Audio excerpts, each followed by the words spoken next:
Pranati TV को आपण मानक स्वागत।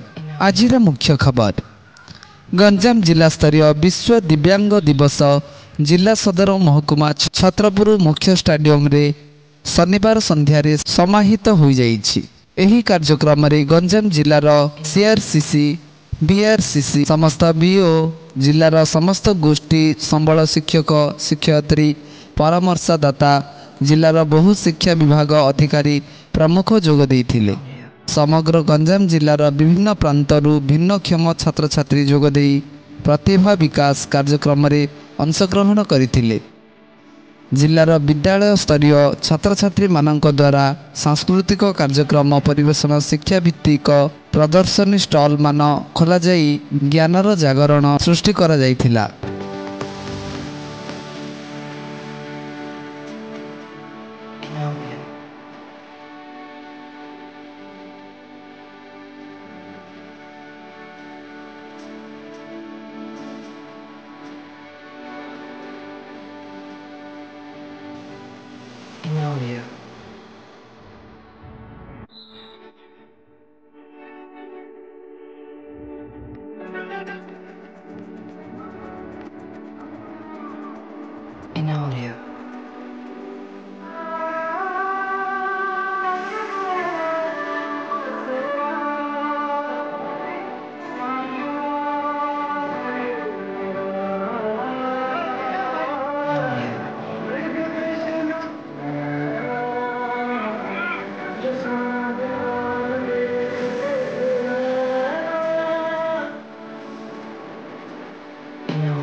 गंजाम जिला अतिरिक्त जिलापाल श्रीमती लीना कुमारी खेस जोगदे यहाकू आनुष्ठानिक भावे उद्घाटन करिथिबा बेले जिलापाल दिव्यज्योति परिडा पुरस्कार वितरण उत्सव रे मुख्य अतिथि भावे जोगदे दिव्यांग पिला माननकू पुरस्कार देई उत्साहित करथिले।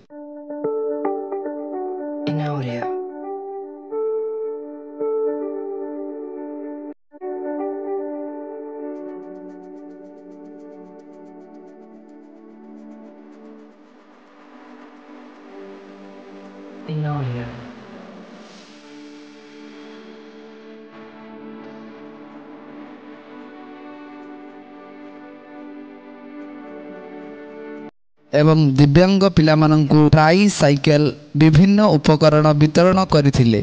अन्य माननक मध्यरे जिला परिषद निर्वाही अधिकारी भी कीर्तिभाषण सम्मानित अतिथि भावे जोगदे अनेक दिग्दर्शन देथिले।